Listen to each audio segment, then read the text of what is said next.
오늘 우리에게 주신 하나님 말씀은 누가복음 9장 37절부터 43절 상반절까지 말씀입니다. 한 목소리로 읽겠습니다. 이튿날 산에서 내려오시니 큰 무리가 맞을세 무리 중에 한 사람이 소리질러 이르되 선생님 청컨대 내 아들을 돌보아 주옵소서 이는 내 외아들이니이다. 귀신이 그를 잡아 갑자기 부르짖게 하고 경련을 일으켜 거품을 흘리게 하며 몹시 상하게 하고야 겨우 떠나가나이다. 당신의 제자들에게 내쫓아 주기를 구하였으나 그들이 능히 못하더이다. 예수께서 대답하여 이르시되 믿음이 없고 패역한 세대여 내가 얼마나 너희와 함께 있으며 너희에게 참으리요 내 아들을 이리로 데리고 오라 하시니 올 때에 귀신이 그를 거꾸로 들이고 심한 경련을 일으키게 하는지라 예수께서 더러운 귀신을 꾸짖으시고 아이를 낫게 하사 그 아버지에게 도로 주시니 사람들이 다 하나님의 위엄에 놀라니라. 아멘. 이게 기름교회라고 하는 교회에 최래옥 장로님이라는 분이 계신 모양입니다. 꽤 유명한 분인 모양입니다. 국문학과 교수를 지낸 분인데 이분의 간증에 이런 내용이 있습니다. 한번 잘 들어보십시오. 고등학교 선생님을 이분이 했었는데 그때 서원 기도를 했답니다. 하나님께 헌신하겠다고. 조건을 달았습니다. 조건이 뭐냐 하면은 자신의 나이 30대가 다 지나가기 전에 세 가지를 이루어달라 이렇게 기도를 했습니다. 먼저 30대에 장로가 되게 해주십시오 이렇게 기도를 했고, 두 번째는 30대에 박사가 되게 해주십시오 이렇게 기도를 했고, 마지막 조건으로 30대가 다 지나가기 전에 대학 교수가 되게 해주십시오 이렇게 기도했답니다. 그러면 헌신하겠습니다 이렇게 했던 모양입니다. 그랬더니 어떻게 됐나? 왜 웃으세요? 36세에 장로가 됐습니다. 37세에 대학교에서 가르치기 시작했고 만 40세가 되는 해에 박사 학위를 받았답니다. 부러우시죠? 자, 이분의 간증에 이런 내용도 있습니다. 추수감사절이 돼서 헌금을 얼마 하겠다 미리 작정을 했었던 모양입니다. 근데 때가 됐는데 좀 모자라더랍니다. 자신이 계획했던 헌금에. 그래서 하나님께 이렇게 기도했습니다. 하나님, 추수감사 헌금이 부족합니다. 급한 원고 청탁이 들어오면 좋겠습니다. 이 기도를 했더니 10분 뒤에 전화가 왔습니다. 이렇게 얘기하더랍니다. 어려우시겠지만요, 이 상황이 워낙 급해서 그러니까 어떻게 급한 원고 하나 좀 써주십시오 이렇게 부탁하더랍니다. 근데 써달라고 하는 내용이, 이게 펑크가 났기 때문에 그러는 거죠. 써달라고 하는 내용이 자신이 평소에 관심을 가지고 준비하고 있었던 거더랍니다. 일도 아니죠. 얼른 써서 보내줬습니다. 그랬더니 다른 곳에서 또 원고 청탁이 들어오더랍니다. 이런 식으로 기도해라 라고 말씀드리는 거 아닙니다. 그런 말씀드리는 거 아니고요. 왜 누구의 기도는 이렇게 잘 응답해 주시는데 내 기도는 응답해 주시지 않으시는가? 요거 생각해 보려고 그럽니다. 기도의 사람이라고 하는 조지 뮬러, 다들 아시죠? 이분은 5만 번이나 기도 응답 받았다고 그러지 않습니까? 이분이 기도 응답으로 받은 걸 어떤 분이 계산해 본 모양입니다. 하나님께 돈이 필요합니다. 그러면 돈을 주시고, 먹을 게 없습니다. 그럼 먹을 거 주시고, 이렇게 기도 응답을 해주셨거든요. 이분한테는. 그 계산해 보니까는 150만 파운드나 되더랍니다. 이게 얼마나 되는 거냐면요, 한국 돈으로 따지면 1,300억 원, 미국 돈으로 따지면 115 빌리언 달러. 115 빌리언 달러. 밀리언이 아니고 빌리언입니다. 어마어마하죠. 자, 이렇게 잘 들어주시면서 하나님은 왜 내 기도에는 침묵하시는 걸까? 답이 성경에 있습니다. 이게 뭐냐면 야고보 4장 3절에 우리가 잘 아는 말씀이 있습니다. 구하여도 받지 못하면 정욕으로 쓰려고 잘못 구하기 때문이다. 이 말씀에 비추어 보면은요, 우리가 구하는 것과 기도 응답을 잘 받는 이런 분들이 구하는 것에 차이가 있다는 말이 됩니다. 그 차이가 뭐냐? 누구를 위해서 구하는가? 이겁니다. 누구를 위해서 구하는가? 나를 위해서 구할 때 그건 정욕을 위해서 구하는 게 됩니다. 나를 위해서 구할 때. 물론 우리는 이런 거 구할 때 나를 위해서 구하는 거 아니다 이렇게 얘기합니다. 그런데도 응답이 없습니다. 심지어는요, 아까 말씀드린 장로님처럼 내가 헌금하려고 하나님한테 기도를 해봤습니다. 헌금할 때 필요하니까 좀 주십시오 이렇게 했는데 동전 한 푼 안 주시더라는 겁니다. 내게는. 정말 그럴까요? 그 헌금을 왜 하려고 했는지 이거 우리가 한번 생각해 봐야지 됩니다. 자, 본문 41절에서 예수님께서 이런 말씀하십니다. 믿음이 없고 패역한 세대요. 믿음이 없고 패역한 세대. 믿음과 연결이 됩니다. 오늘 말씀 여러분들 들으시면서 우리가 어떤 믿음 가져야 되는지 또 어떻게 해야 되는지 이거 한번 잘 생각해 보시기 바랍니다. 자, 본문 내용부터 한번 살펴보겠습니다. 귀신 들린 아이가 있습니다. 본문 39절에서 귀신이 그를 잡아 갑자기 부르짖게 하고 경련을 일으켜 거품을 흘리게 하며 몹시 상하게 한다 이렇게 말씀합니다. 본문하고 병행하는 마태복음 17장 15절에서는 이 아이의 병을 간질 이렇게 기록하고 있고요. 마가복음 9장 18절에서는 이렇게 표현합니다. 귀신이 어디서든지 그를 잡으면 거꾸러져 거품을 흘리며 이를 갈며 그리고 팔이 해지게 만든다 이렇게 말씀을 합니다. 한마디로 이 아이는요, 얘는 자기 자신을 자기 스스로 컨트롤할 수 없는 아이입니다. 귀신이 이 아이를 귀신 마음대로 주무르는 겁니다. 그런 상황이 있습니다. 자, 예수님의 제자들이 이 귀신을 쫓아내려고 해봤지만 실패했습니다. 그래서 큰 무리에게 둘러싸여서 제자들이 망신을 당하고 있는 장면, 그런 장면입니다. 그때 이제 예수님께서 오셔서 해결해 주셨죠. 귀신을 쫓아내 주셨습니다. 그때 예수님께서 이렇게 말씀하십니다. 본문 41절 말씀입니다. 믿음이 없고 패역한 세대요. 믿음이 없고 패역한 세대요. 여기서 패역하다라고 번역된 단어, 이게 다른 한글 성경에서는 뭐라고 번역을 했는가 하면요, 삐뚤어지다. 믿음이 없고 삐뚤어지다. 이렇게 번역을 하고 있습니다. 다른 한글 성경에서는요. 원어 디아스트레포라고 하는 단어인데 이 뜻이 뭐냐 하면요, 왜곡하다, 잘못 해석하다, 그릇되게 하다. 이런 뜻을 가진 단어입니다. 영어 성경도 보시면은 이런 뜻의 단어를 사용해서 번역을 해놨습니다. 한마디로 잘못된 길로 가고 있다. 왜곡된 길로. 그런 말씀하시는 겁니다. 잘못 해석해서 그쪽으로 가고 있는 거다. 예수님 당시의 세대가 가고 있는 길이 그렇다는 겁니다. 예수님께서 보시기에. 지금 우리 세대 역시 마찬가지입니다. 예수님께서 지금 우리에게 오셨어도 같은 말씀 하셨을 겁니다. 믿음이 없고 패역한 세대요. 이렇게 말입니다. 2000년 전 세대나 지금 우리나 여전히 같은 길을 가고 있다는 거, 잘못된 길이죠. 2000년 전 세대나 지금 세대나 똑같이 잘못된 길을 가고 있습니다. 바뀌지 않았습니다. 자, 그만큼 분별이 어렵다는 뜻도 됩니다. 바른 길과 잘못된 길을 구별하는 게. 그래서 오늘 말씀을 여러분들이 이해하시기가 조금 어려우실지도 모르겠습니다. 잘 들어보시기 바랍니다. 자, 그럼 뭐가 문제인가? 예수님께서는 왜 믿음이 없다고 하셨고 또 왜 패역하다, 즉 잘못 해석했다, 왜곡했다 이렇게 말씀하시는 걸까? 본문이 속한 누가복음 9장이 이렇게 시작합니다. 1절과 2절 말씀인데요. 이렇게 시작을 합니다. 예수께서 12제자를 불러 모으사 모든 귀신을 제어하며 병을 고치는 능력과 권위를 주시고 하나님 내 나라를 전파하며 앓는 자를 고치게 하려고 내보내시며, 여기서 말씀합니다. 모든 귀신을 제어하며 병을 고치는 능력과 권위를 주셨다 이렇게 말입니다. 12제자에게 말입니다. 그리고 이 12제자들은 6절에 보시면 각 마을에 두루다니며 곳곳에 복음을 전하며 병을 고치더라 이렇게 말씀합니다.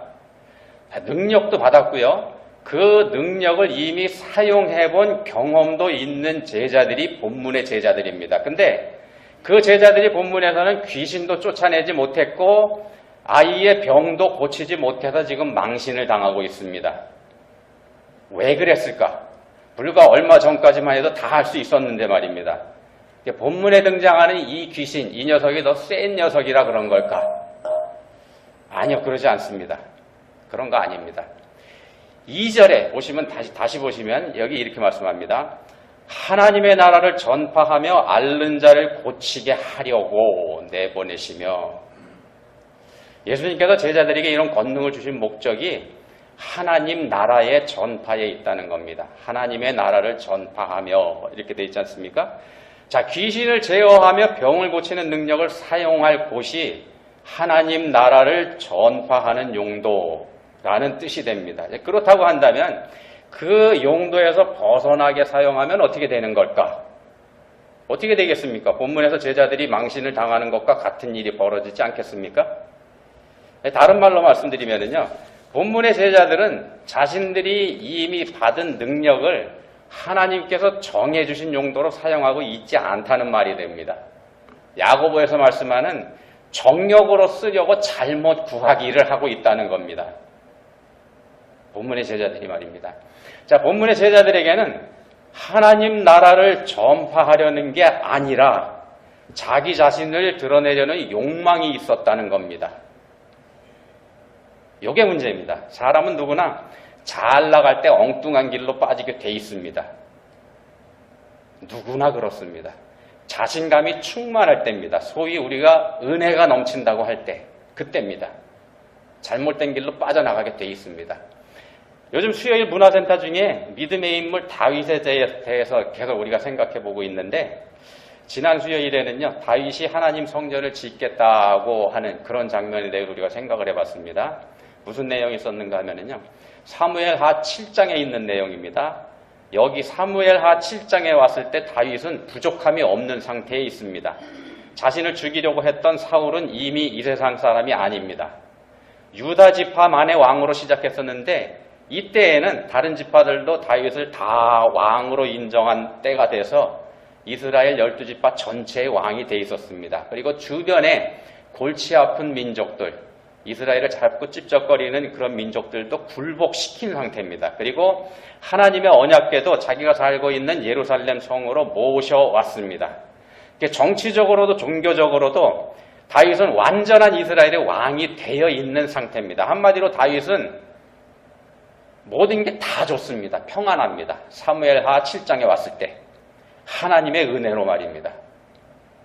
이웃나라 왕이 보내준 고급 목재인 백향목, 선물로 보내준 백향목으로 자기가 살 궁궐도 잘 지었습니다. 자, 그런 다윗이요. 그런 다윗이 백향목으로 지은 으리으리한 궁궐에 살게 된 다윗이 만든 지 이미 수백 년이나 돼서 낡아버린 성막에 모신 하나님의 언약궤, 이걸 보고서 죄송하고 측은한 마음 드는 것 당연합니다. 그래서 나단 선지자에게 말합니다. 하나님의 언약궤를 모실 성전을 짓겠다, 이렇게 말입니다. 하나님께서 단칼에 거절하셨습니다. 사무엘하 7장 5절에서 이렇게 말씀합니다. 하나님께서 하시는 말씀입니다. 네가 나를 위해서 내가 살 집을 건축하겠느냐? 이게 무슨 뜻인지 공동번역 성경을 보면 조금 더 그 의미가 분명해집니다. 공동번역 성경에서 이렇게 번역을 합니다. 내가 살 집을 네가 짓겠다는 말이냐? 자, 그러면서 하나님께서 이어서 계속 말씀을 하시는데 무슨 말씀을 하시는가 하면은요, 내가 내 집을 지어주는 게 아니라 집을 지어주는 건 내가 너에게 해주는 거다. 지금까지 그렇게 해왔고 지금도 너에게 그렇게 해주고 있고 앞으로도 그렇게 해줄 거다. 이런 말씀하십니다. 하나님께서. 그리고 여기에 우리가 잘 아는 다윗의 후손으로 오실 예수님에 대한 예언의 말씀을 집어넣어서 너의 왕권이 영원토록 이어지게 해줄게, 이런 말씀을 하시는 겁니다. 자, 다윗은 자신에게 부족함이 없을 때 생각했습니다. 하나님께서 자신에게 베풀어 주신 그 큰 은혜에 보답해야 되겠다, 이렇게 말입니다. 그래서 성전을 지어드려야 되겠다, 이렇게 생각을 한 겁니다. 그렇지만 그 다윗의 생각에 대한 하나님의 대답, 내가 살 집을 네가 짓겠다는 말이냐, 이겁니다. 쉽게 말씀드리면 착각하지 말라, 이런 뜻도 되는 겁니다. 우리가 착각하는 부분이 바로 여기입니다. 내가 할 수 있다고 생각하는 거 말입니다. 특히 우리에게 부족함이 없을 때, 소위 우리에게 은혜가 충만할 때, 하나님께서 내게 주신 은혜가 차고 넘친다고 생각할 때 우리가 이런 착각에 빠지게 된다는 겁니다. 거의가 다 그렇습니다. 이제부터 하나님을 위해서 어떤 일을 해드리겠다 이렇게 생각을 하게 된다는 겁니다. 그렇지만 하나님은 우리의 도움이 필요하신 분이 아닙니다. 하나님 전능하신 분이죠. 전지하신 분이고 못할 게 없는 분입니다. 부족한 거라고는 눈꼽만큼도 없는 분이 하나님이십니다. 우리가 도와드리지 않아도 당신께서 이루고자 하시는 일 다 이루실 수 있는 분이 하나님이라는 겁니다. 예를 들어서 우리가 교회 일하면서 하나님께 해드린다 이렇게 생각하면 이거 착각이라는 말씀입니다. 하나님을 우리가 도와드린다 이런 마음을 가졌을 때 이거 전혀 잘못 해석한 거라는 말씀입니다. 우리가 그런 생각을 가질 때 망신을 당하게 됩니다. 본문의 제자들처럼 말입니다. 본문의 제자들은요, 이미 귀신을 쫓아내는 능력도 받았고 병 고치는 능력도 받았다고 말씀드렸습니다. 그리고 그 능력을 직접 전도 현장에서 사용해 보기도 했었고 말입니다. 전도 현장에서 제자들이 가진 마음 자세, 그리고 본문에서의 제자들의 마음 자세, 이게 달라졌다는 말씀을 지금 드리는 겁니다. 전도 현장에서 제자들은 하나님 나라를 전파하기 위해서 그 일을 했습니다. 그렇지만 본문에 왔을 때 제자들은요, 자신을 드러내려는 마음으로 이 일을 시도했다는 겁니다. 그 증거가 어디 있느냐? 본문 뒷부분에 보시면요, 46절 이하에 보시면 제자들이 서로 누가 크냐 이거 합니다. 다투기 시작합니다. 예수님이 지금 예루살렘으로 올라가시는데 예루살렘 올라가시면 왕이 될 건데 누가 더 높은 자리에 앉을 거냐 이거 싸우고 있었던 겁니다. 46절부터 그 말씀이 이어집니다. 우리가 살펴보는 본문 말씀이 43절 상반절까지입니다. 그리고 46절부터 이 내용이 이어지는데 그 중간에 43절 하반절부터 45절까지에 무슨 말씀이 있는가 하면은요, 여기서 예수님께서 이런 말씀하십니다. 이 말을 너희 귀에 담아두라. 인자가 장차 사람들의 손에 넘겨지리라. 심각한 말씀이지 않습니까? 이제 십자가 지러 올라간다고 말씀하시는 거니까. 예수님은 이런 심각하고 비장한 말씀하시는데 제자들은 그 자리에서 누가 크냐 이거 하고 있다는 겁니다. 본문에 바로 이어지는 상황이 그겁니다. 자, 본문과 병행하는 마가복음 9장 28절 29절 말씀에는 제자들이 자신들이 왜 실패했는지 예수님께 물어봅니다. 그리고 예수님께서 대답해 주시는 내용이 이렇게 되어 있는데 이렇게 되어 있습니다. 집에 들어가심에 제자들이 조용히 묻자오되 우리는 어찌하여 능히 그 귀신을 쫓아내지 못하였나이까 이르시되 기도 외에 다른 것으로는 이런 종류가 나갈 수 없느니라. 자, 본문 41절에서는요 예수님께서 믿음이 없는 것 이걸 지적하셨습니다. 믿음이 없고 패역한 세대 이렇게 말씀하시지 않습니까? 그리고 마가복음 금방 읽어드린 이 기사에서는 기도하지 않기 때문이다 이렇게 말씀합니다. 자, 믿음이 없는 이유는 기도하지 않기 때문입니다. 기도하지 않는 건 믿음이 없는 겁니다. 믿음이 있는 사람이라면 기도하지 않을 수 없기 때문에 그렇습니다. 믿음이 없는 사람, 즉 기도하지 않는 사람은 자기 자신에게 능력이 주어져 있다고 하더라도 그 능력을 사용할 수 없다는 말이 됩니다. 왜냐하면요, 그 사람이 사용하려는 그 능력은 지금 가지고 있습니다. 가지고 있는데도 불구하고 자기가 사용하려는 그 능력은 틀림없이 하나님 나라를 위한 목적이 아니고 그러니까 하나님 영광을 위해서 사용하려는 게 아니고 자기 자신의 영광을 드러내려는 것이기 때문에 그렇습니다. 여러분 한번 생각해 보십시오. 우리는 앞에서 소개해드린 기도응답 잘 받는 분들, 이분들 부러워합니다. 그렇죠. 부럽죠. 그런 얘기 들어보면. 그러니까 우리가 보기에 그분들이 구하는 거하고 내가 구하는 거, 우리가 구하는 거 별로 다르지도 않는 것 같은데 내 기도는 대답도 안 해주시고 그분들 기도는 척척 잘 들어주십니다. 뮬러 같은 사람들은 115빌리언 달러나 응답해 주셨지 않습니까? 나는 단돈 100불 구해도 응답 안 해주시는데 이게 서운하죠. 정말 서운합니다. 이런 거 경험하게 되면. 그래서 우리 가끔씩 그런가 합니다. 이분들이 했다고 하는 그 기도 방식 한번 따라서 해봅니다. 해보셨죠? 그런 거? 나도 저 사람처럼 해봐야지. 어떻던가요? 답이 없습니다. 하나님 그래도 요지부동입니다. 그러니까 뭐가 문제겠습니까? 자, 본문의 말씀으로는 믿음이 없고 패역하기 때문입니다. 그리고 마가복음의 말씀으로는 기도하지 않았기 때문입니다. 또는 기도에 믿음이 없기 때문입니다. 이게 무슨 말씀인가 하면요. 하나님의 영광을 위하는 기도이기보다는 내 영광을 위한 기도, 내 필요를 채우기 위한 기도뿐이었다는 겁니다. 그게 문제라는 겁니다. 우리 기도 안에, 우리가 하나님께 드리는 기도 안에 내가 있다는 겁니다. 나만 있다는 겁니다. 여전히. 이런 말씀 들을 때 그러면은 이렇게 생각하실 겁니다. 그럼 앞으로는 내 요구는 접어두고 하나님 영광 위해서 기도해야지. 이제서 생각하시는 분들도 계실 거고요. 전에 그렇게 해보신 분들도 있을 겁니다. 왜 그러냐면 그게 응답받는 비결이니까. 그죠? 나는 빼고 하나님 영광 위해서 기도하면 들어주실 거니까. 그게 비결입니다. 그렇게 말씀드렸습니다. 그렇게 해봅니다. 응답이 있느냐? 하나님이 여전히 응답 안 하십니다. 얼마 후에 포기하죠. 응답을 안 하시니까.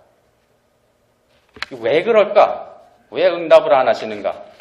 어려울 거 없습니다. 우리가 하나님 영광 구한 게 아니라 여전히 내 영광을 위해서 응답 잘 받는 기도하는 그 사람들의 방법을 빌렸을 뿐입니다. 방법만 빌렸을 뿐이지 목적은 여전히 내 영광. 목적은 여전히 내 영광.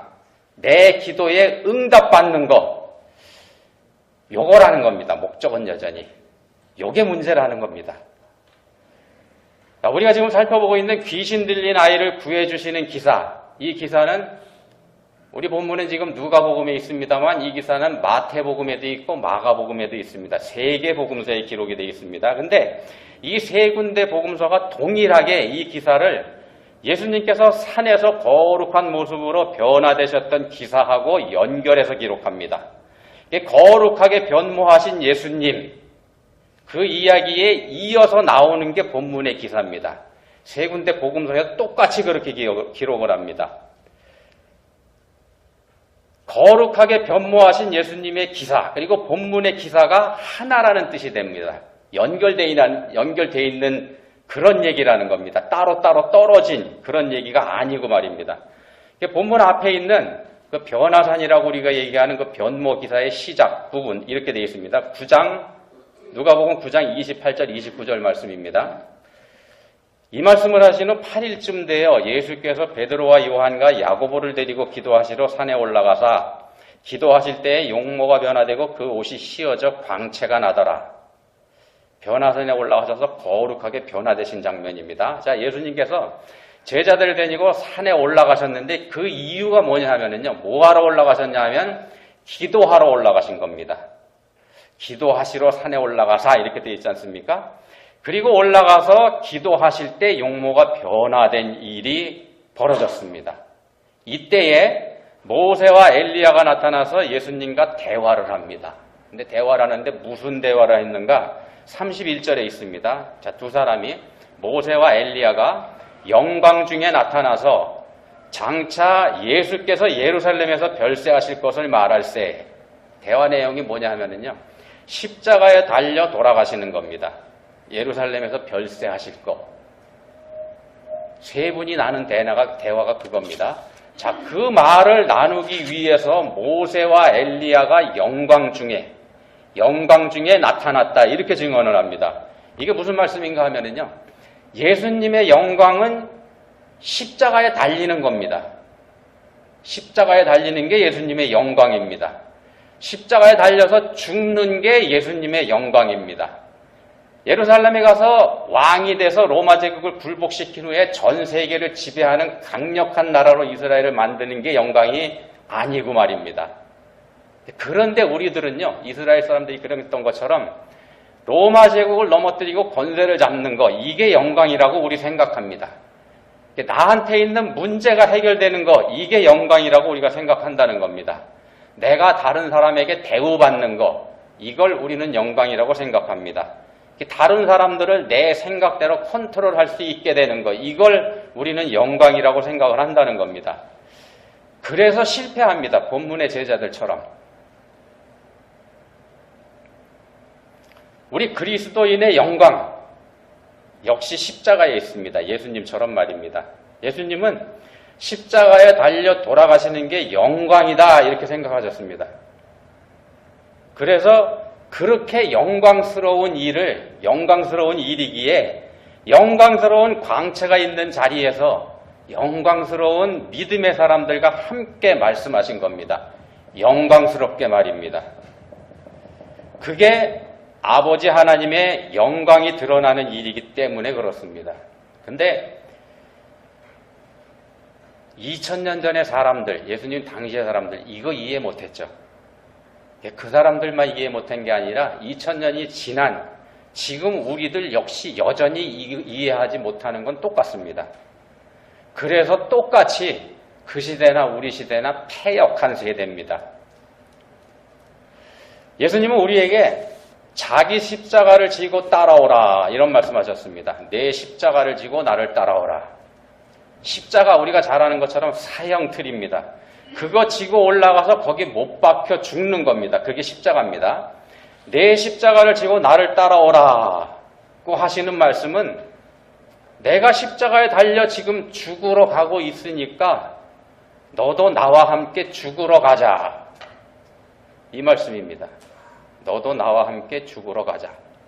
그게 예수님과 함께 영광을 누리는 것이기 때문에 예수님께서 우리를 그리로 초대를 하신다는 말씀입니다. 그런데 우리는 우리 삶에 있는 어려움, 또 우리 삶에서 우리가 당하는 억울함, 우리 삶에 있는 원통함, 분함, 또 우리 삶에서 겪는 힘듦, 고달픔, 이런 걸 우리 십자가라고 이렇게 얘기하죠. 그런 우리에게 예수님께서 말씀합니다. 믿음이 없고 패역한 세대여, 내가 얼마나 너희와 함께 있으며 너희에게 참으리요. 잘못 해석하고 있다는 말씀입니다. 사랑하는 성도 여러분, 내가 잘 되는 거 이게 영광이 아닙니다. 오히려 내가 고달파지는 거, 내 삶에 고난이 있는 거 이게 영광입니다. 가장 영광스러운 거는요, 내가 십자가에 달려 죽는 겁니다. 예수님처럼. 나를 십자가에 달아 죽일 때가 가장 영광된 순간이 됩니다. 예수님 때문에 말입니다. 내 원수가 나를 십자가에 못 박아 죽일 때, 그때가 나에게 가장 영광스러운 순간이라는 말씀입니다. 우리가 종종 생각합니다. 말씀을 듣거나 어떤 간증을 들었을 때, 그래, 나도 그렇게 한번 살아보자. 이렇게 결심하기도 합니다. 그래서 아까 말씀드린 것처럼 잠깐 해봅니다. 잠깐 해보고 포기합니다. 아무 소득이 없으니까 말입니다. 자, 그렇게 하는 게 바로 믿음이 없고 패역한 겁니다. 왜 믿음이 없고 패역한 거냐? 바라기 때문입니다. 소득을 바라기 때문이고 성과를 기대하기 때문입니다. 그게 왜 그런 걸 기대하느냐? 나를 위해서 하는 겁니다. 나를 위해서. 그렇게 잠깐 해본 거, 그거 결국 나 위해서 했다는 얘기입니다. 그러니까 응답이 없는 겁니다. 어떻게 해야 될까? 예수님은 기도하셨습니다. 기도하실 때 영광스러운 모습으로 변화되셨고 말입니다.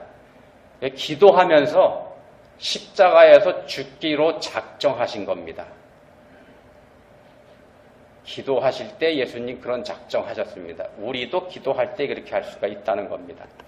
아버지의 영광이 그 십자가에 있기 때문에 그렇습니다. 그래서 예수님께서 당신 자신을 이렇게 내어드릴 때, 아버지의 영광을 위해서 내어드릴 때, 그때 아버지께서 예수님을 책임져 주신 겁니다. 아버지께도 영광이 되고 예수님도 영화로워지는 일이 되게 말입니다. 여러분들 그냥 하나님한테 맡겨보시기 바랍니다. 뭐 기대하지 마시고요. 그 다음에 어떻게 되는지, 하나님께서 날 서운하게 하시는지 마는지 그런 거 따지지도 말고 그냥 돌아보시지도 말고 그냥 맡겨보시기 바랍니다. 하나님께서 여러분 틀림없이 영화롭게 해드릴 겁니다. 기도하시겠습니다. 하나님 아버지, 저희는 힘들고 어려울 때, 분통 터지고 답답할 때, 앞이 막막할 때, 저희에게 응답해 주시지 않는 하나님, 저희들 문제 해결해 주시지 않는 하나님 원망합니다. 근데 저희들의 그 어려움과 곤고함이 오히려 저희의 영광이 될 수 있다는 거 생각하게 해주셨습니다. 이거 믿을 수 있는 믿음 저희에게 주시기 원합니다. 그게 예수님처럼 하는 거라는 거 알게 해주시기 원합니다. 저희를 도와주십시오. 예수님 이름으로 기도합니다. 아멘.